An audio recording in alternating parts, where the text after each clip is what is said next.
श्रीमान् वेङ्कटनाथार्यः कवितार्किककेसरी वेदान्ताचार्यवर्यो मे सन्निधत्तां सदा हृदि श्रीशैलवंशोद्भवसोमयाजिनारायणार्याप्तसमस्तबोधं तत्पौत्रमीडे वरदार्यसूनुम् आढ्यं गुणैर्यज्ञवराहवर्यं श्रीमते श्रीयज्ञवराहतातयार्यमहादेशिकाय नमः.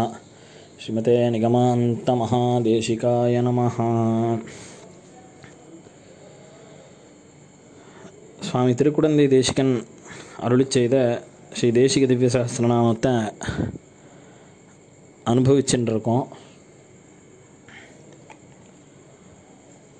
ஆச்சாரியர்களில் சரமோத்தர்த்தா அப்படின்னு சொல்லக்கூடிய கடைசி காப்பாளன் சுவாமி தேசிகன் தான். ஏன் அதுக்கப்புறம்லாம் ஆச்சாரியாலாம் வராள், அவளெல்லாம் நாம் என்னன்னு சொல்கிறது, அவள் ஆச்சாரியன் இல்லையா அப்படின்னா அவள் எல்லாரும் ஆச்சாரியன் தான். ஆனால் இந்த சம்பிரதாயத்துக்கு சரமோத்தர்த்தா, அது உத்தர்த்தா அப்படின்னா உத்தரிப்பிக்கிறவர் அப்படின்னு அர்த்தம். இந்த சம்பிரதாயத்தை மேலே தூக்கி நிலைநாட்டுறவர். ஏன் இப்போ இருக்கிற ஆச்சாரியாலாம் நிலைநாட்டலையா அப்படின்னா அப்படி அர்த்தம் இல்லை.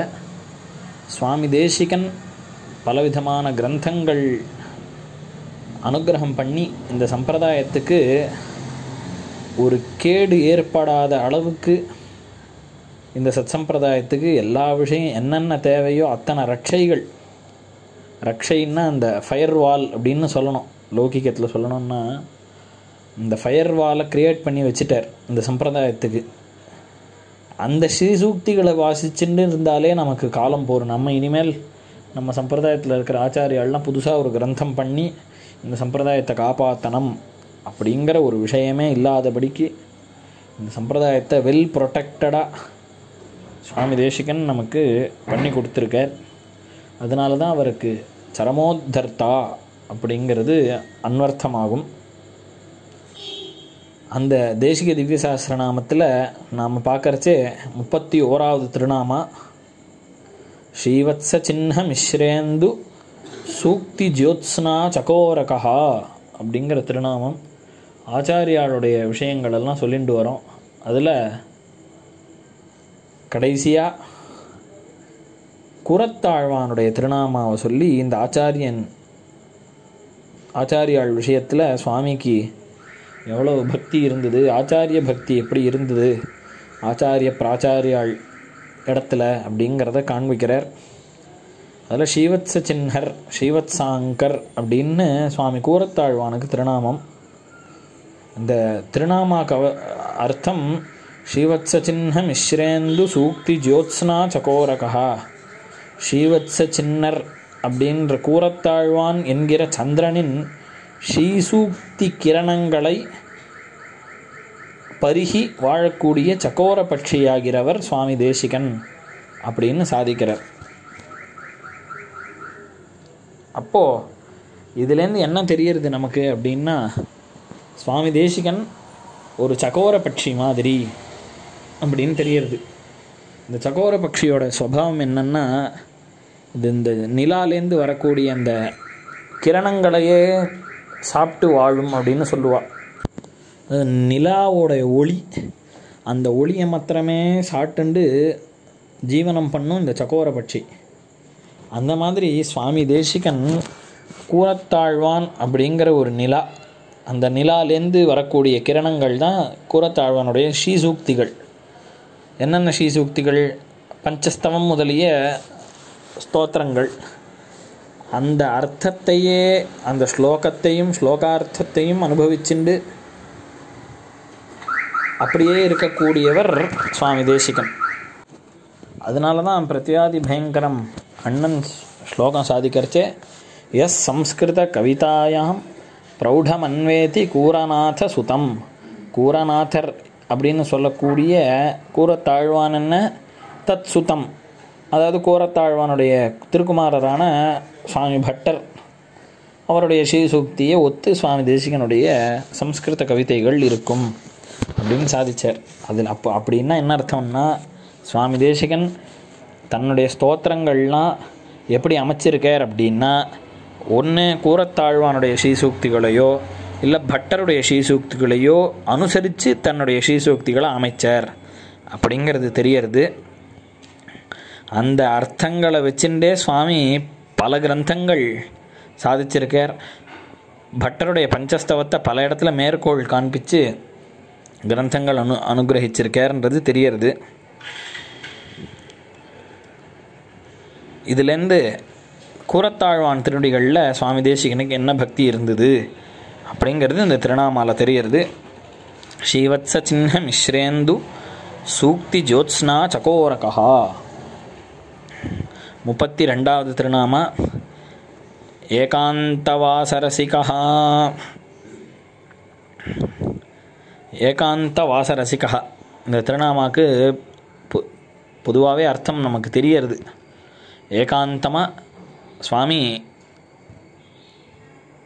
ஒரு வாழ்க்கையை தேடி அமைச்சுண்டு ரசித்தார் அப்படிங்கிறது அவருடைய சரித்திரத்திலையும் இருக்கக்கூடிய விஷயம் அது. அதாவது அவைஷ்ணவர்கள், இது வைஷ்ணவா இல்லாத இருக்கிறவாளுடையெல்லாம் தன்னோட சம்பந்தத்தை சுவாமி விரும்பலை. ஏகாந்தமாக இருந்துட்டு தன்னுடைய கிரந்த ரச்சனங்கள் என்ன, பகவத் ஆராதனம் என்ன, தன்னுடைய உஞ்சவிருத்தி என்ன, இப்படி சுவாமி தன்னுடைய ஏகாந்த வாசத்தை ரொம்ப ரசிச்சுண்டு இருந்தார்ன்றது தெரியறது. அரத்திர் ஜனசம்சதி அப்படின்னு ஜனத்திரளில் பற்றற்று இருந்தார்.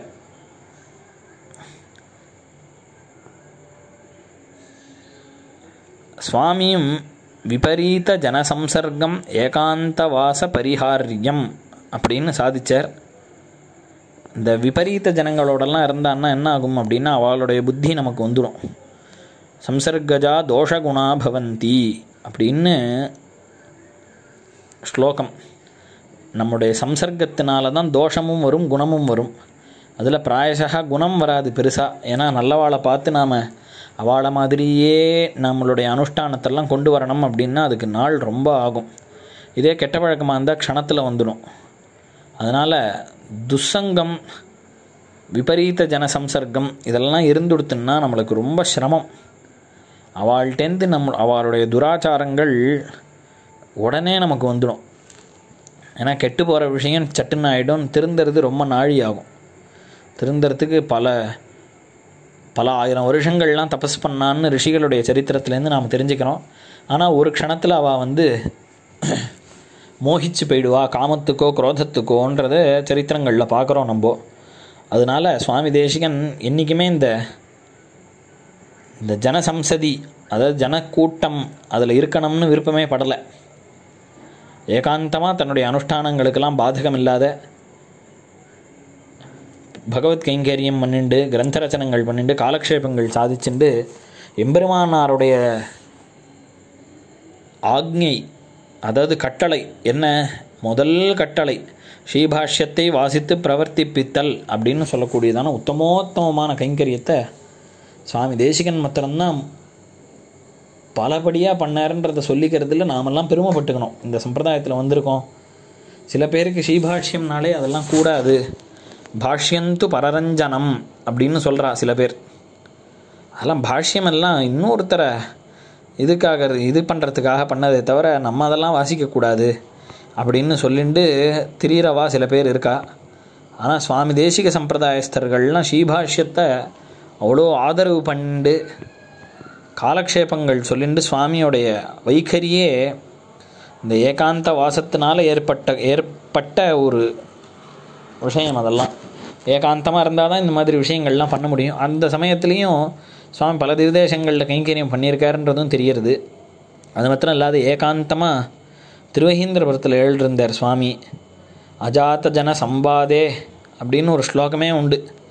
அங்கே பெருசாக கும்பல்லாம் கிடையாது திருவேந்திரபுரத்தில். சுவாமி எழுதிருக்க நாளில் அஹீந்திர நகரே நித்தியம் வஸ்து ஆகாங்ஷி வத்சரான் பகூன் அப்படின்னு, அஹீந்திர நகரே வஸ்து ஆகாங்ஷி வத்சரான் பகூன்னு இந்த திவிதேசத்தில் பல கால் எழுந்தருளி இருக்கணும்னு சுவாமிக்கு ஏற்பட்டு தான் திருவுள்ளம். ஏன் அப்படின்னா இங்கே பகவத் கைங்கரியம் சன்னிவேஷம் நன்னா இருக்குது, க்ஷேத்திரமாக இருக்குது, சித்தி க்ஷேத்திரமாக இருக்குது. மந்திரசித்தி சுவாமிக்கு ஏற்பட்ட ஒரு பெரிய க்ஷேத்திரம் திருவேந்திரபுரம். அந்த க்ஷேத்திரத்தில் நாம் அடியவருக்குமே எனக்கு கைங்கரியம் பண்ணிட்டு நம்ம ஏகாந்தமாக இருப்போம் அப்படின்னு சுவாமி பல காலம் ஆயுசில் பாதி காலம் திருவேந்திரபுரத்தில் தான் எழுந்தருளி இருந்தார். அதனால் ஏகாந்த வாசத்தை ரசித்து இருப்பார். அதே மாதிரி சத்யா காலத்தில் இந்த துருஷ்காலுடைய உபதிரவத்தினால ஸ்ரீரங்கத்திலேருந்து சத்யா காலத்துக்கு எழுந்தருளி அங்கே சில காலம் எழுந்தருளி இருந்தார்ன்றது அவர் சரித்திரத்திலேருந்தே தெரியறது. அதனால் ஏகாந்த வாச ரசிகா அப்படிங்கிற திருநாமா. அடுத்த திருநாமா துவயசிந்தா பராயணா.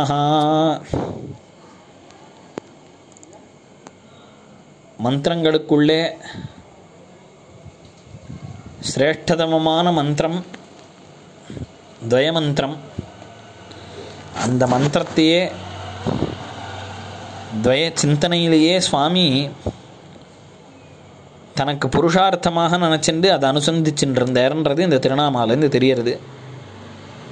ஏன்னா சுவாமி எம்பெருமானார் சாதிக்கிறச்சே கத்தியத்தில் துவயம் அர்த்தானுசந்தானேன சக சதைவம் வக்தா அப்படின்னு சாதிச்சிட்டார்.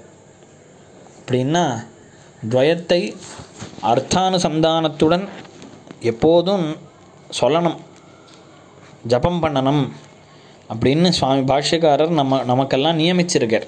அதாவது கட்டளை பண்ணியிருக்கார், ஆர்டர் போட்டிருக்கார். அந்த ஆர்டரை சுவாமி தேசிகன் தலைமையில் வச்சுட்டு அந்த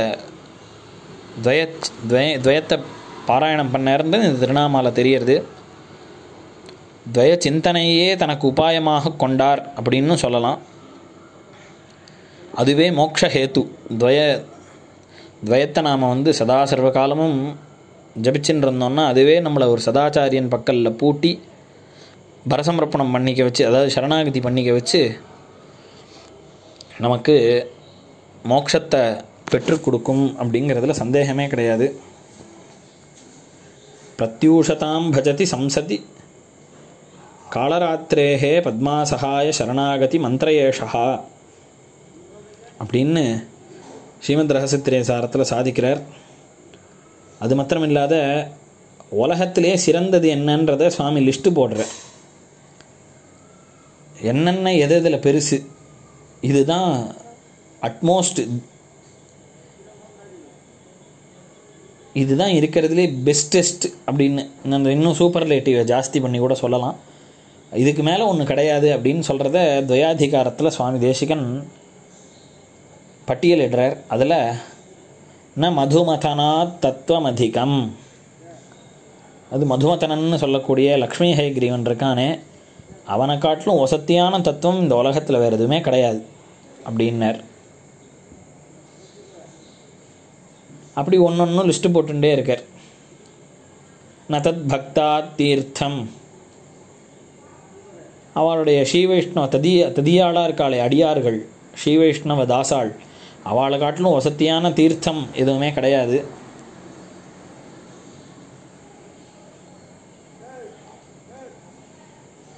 அப்படி ஒன்று சொல்லிட்டு வரச்சே ந துவயவச்சனதா க்ஷேமகரணம், இந்த துவயம் இருக்கே இதை காட்டிலும் நமக்கு ஒன்று க்ஷேமத்தை பண்ணி கொடுக்கறது வேறு எதுவுமே கிடையாது அப்படின்னு லிஸ்ட்டு போட்டேன்.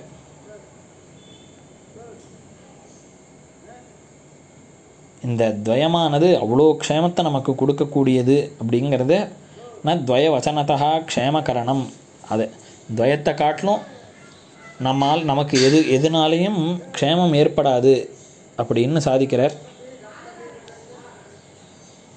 அந்த அனுபவத்திலே ஈடுபட்டிருந்தார் சுவாமி. சொல்கிறவர் மட்டும் கிடையாது. அதீஹி போத ஆச்சரண பிரச்சாரணைஹி குணாச்சதஸ்ராக பிரணயன் உபாதிபிஹி அப்படின்னு கவி சொல்கிற மாதிரி முதல்ல தான் தெரிஞ்சுன்னு இருக்கணும், அதுக்கப்புறம் ஆச்சரணம் பண்ணணும், அதுக்கப்புறம் தான் பிரச்சாரம் பண்ணணும். வெறும் புஸ்தகத்தில் ஒன்று எழுதி வச்சுட்டு ஆற்றுல ஒன்று பண்ணிட்டு இருக்கிறதுன்றது சரிப்படாது இல்லையா? அந்த மாதிரி தான் அந்த துவய அர்த்தானுசந்தானத்திலேயே இருந்து கொண்டு அடுத்த வாளுக்கும் அதை உபதேசம் பண்ணார் அப்படிங்கிறது தெரியறது. அதனால் துவயத்தோடைய விஷயத்தை பத்மாசகாய சரணாகதி மந்திரயேஷா, பத்மாசகாயன் அப்படின்னு தாயாரோட சேர்ந்து இருக்கிற பெருமாள் அதுதான் துவயமந்திரமே பிரதிபாதிக்கிறது. அந்த மந்திரத்தையே சதா சர்வகாலமும் அர்த்தானுசந்தானம் பண்ணிட்டு இருந்தார்ன்றது இந்த திருநாமாலேன்னு தெரிகிறது. துவயசிந்தா பராயணஹா. அடுத்தது 34வது திருநாமா திரிராகக்னஹா அப்படிங்கிறார். 3 ஆசைகளை ஒழித்தவர் அப்படின்னு திருநாமா. இன்னும் 3 ஆசை, எனக்கெல்லாம் 1000 ஆசை இருக்கே அப்படின்னு நாமெல்லாம் நினச்சிட்டு இருப்போம். ஆனால் உபனிஷத்தில் 3 ஆசையை விசேஷமாக சொல்கிறது. என்ன ஆசை அப்படின்னா புத்திரேஷனா, வித்தைஷனா, லோகைஷனா அப்படின்னு சொல்லக்கூடிய 3 விதமான ஆசை. இந்த 3 விதமான ஆசையிலேயே எல்லாம் நம்மளுடைய 1000 ஆசையும் அடங்கிடும். அதில் புத்திரேஷனா அப்படின்னா புத்திரர்கள் அவ மேலே வைக்கக்கூடிய ஆசை பற்று. வித்தைஷனா பணத்தாசை. லோகைஷனான்னா கர்ம பலன்களில் இருக்கக்கூடிய ஆசை என்று இந்த 3 விதமான ஆசை உபனிஷத்தில் சொல்லியிருக்கக்கூடிய விஷயங்கள். அவற்றையெல்லாம் வென்றவர் அப்படின்னு அர்த்தம். திரிராகக்னஹா, ராகத்தை அழித்தவர் ஒழித்தவர்னு அர்த்தம். இல்லை இன்னும் 3 ஆசை பொதுவாக நாம் எல்லாம் சொல்லிகிட்டு இருக்கோமே லோகத்தில், பெண்ணாசை, மண்ணாசை, பொன்னாசை அப்படின்னு இந்த ஜோதிஷ சாஸ்திரத்திலாம்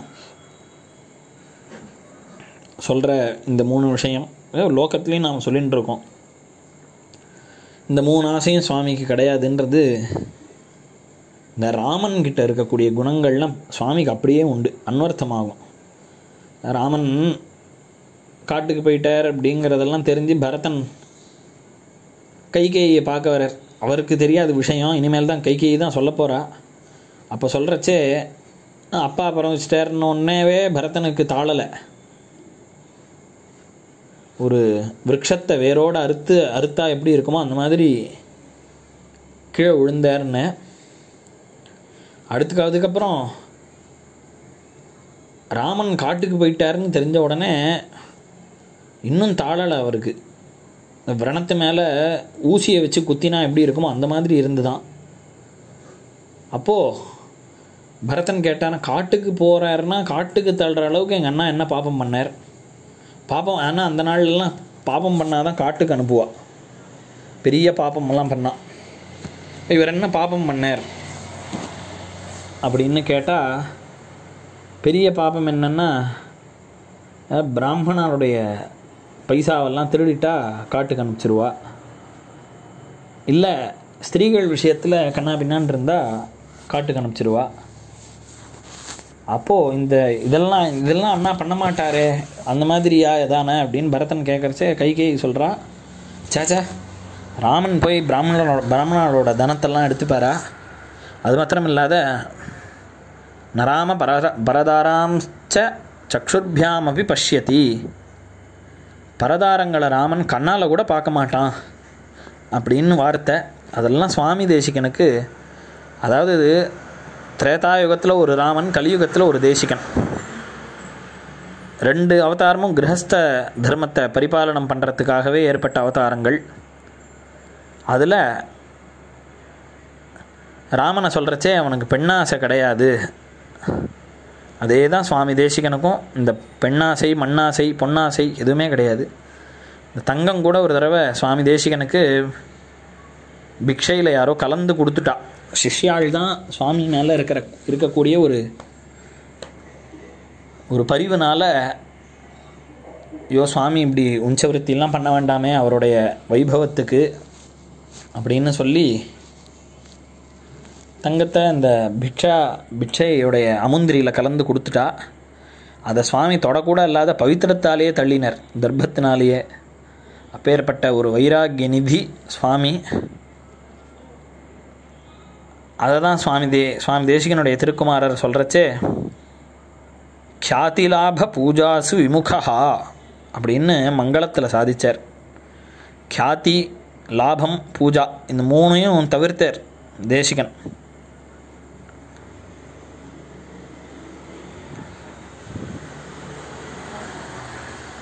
பல இடத்துல திரிவர்க்க நிரபேக்ஷதா தவ நிறம் ஹசஸ்ரூயத்தே அப்படின்னு அபீதி ஸ்தவத்தில் சாய்க்கிறார்.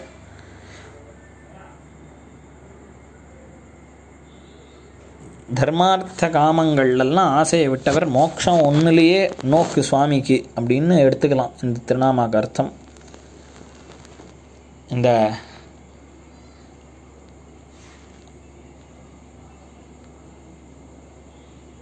சுவாமியோடைய வித்தையை பார்த்துட்டு மகாராஜாலாம் கூட்டு அனுப்பிச்சு ஒருத்தன்ட்டையும் போலையே.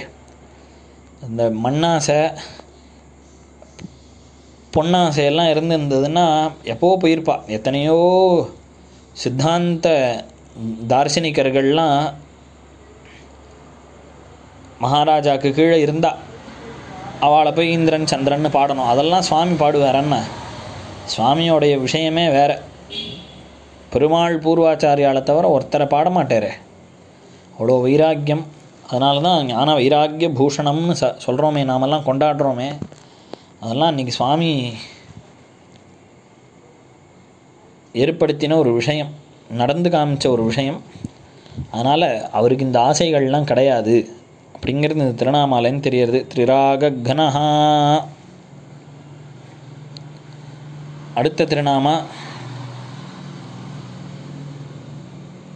சதுஷ்பாண்டித்ய நிர்விண்ணைக மானசா. 35வது திருநாமா. 4 விதமான பாண்டித்யத்தாலும் விரக்தி அடைஞ்ச மனசை உடையவர் அப்படின்னு இந்த திருநாமாக்கு அர்த்தம்.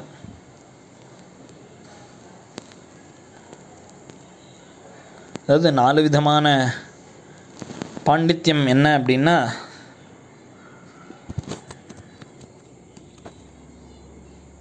அது என்ன சதுஷ்பாண்டித்யம் அப்படின்னா 2-3 விதமாக சொல்கிறா. ஒன்று 4 விதமான பாண்டித்யம் எப்படி அப்படின்னா, வேதம், ஸ்மிருதிகள், இதிஹாசங்கள், புராணங்கள் அப்படின்னு 4 பிரமாண சாஸ்திரம். அந்த சாஸ்திரங்கள்லாம் பண்டிதராக இருந்தார்.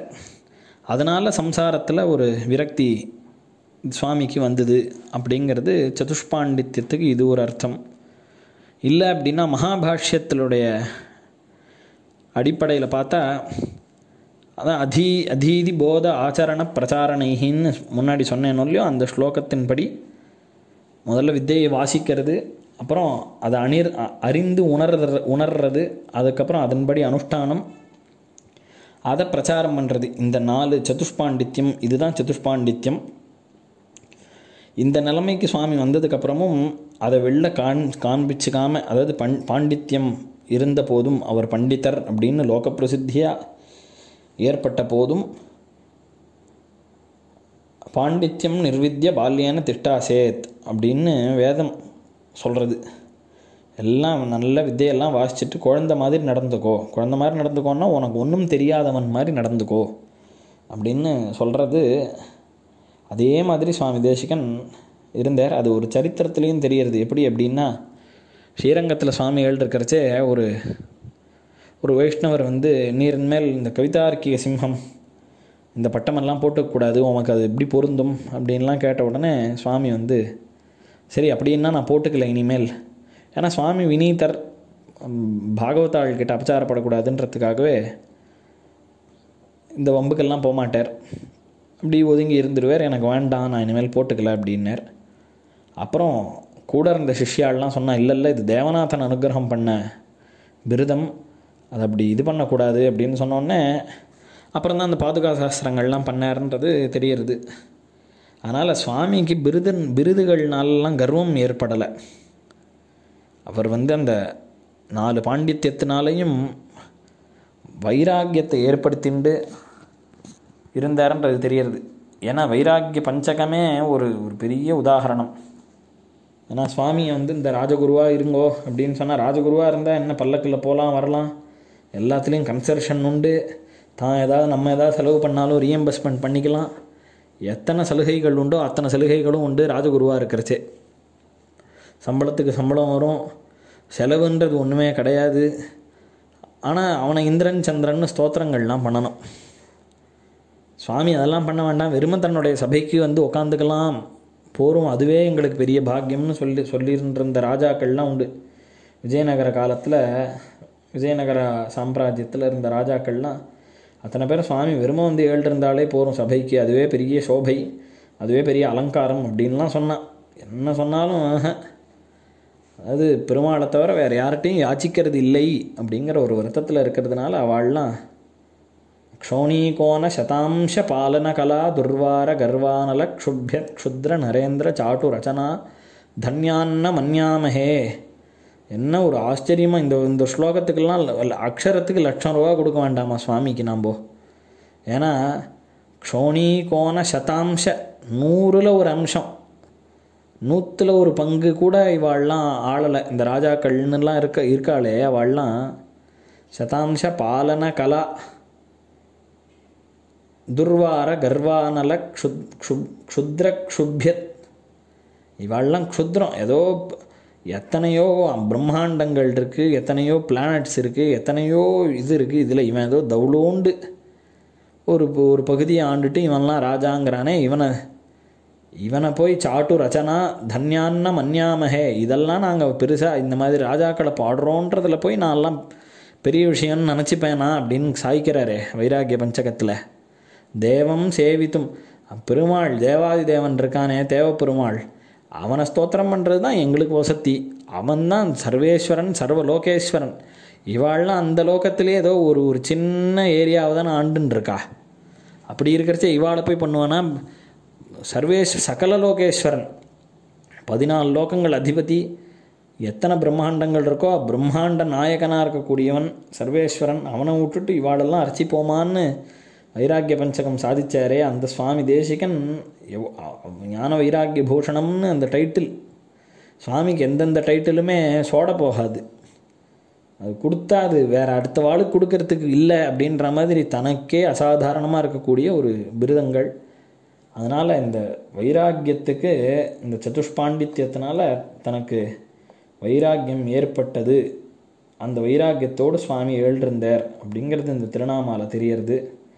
சதுஷ்பாண்டித்ய நிர்விண்ணைகமானசः கவிதார்க்கிக சிம்ஹாய கல்யாண குணசாலினே ஸ்ரீமதே வெங்கடேஷாய வேதாந்த குரவே நமः.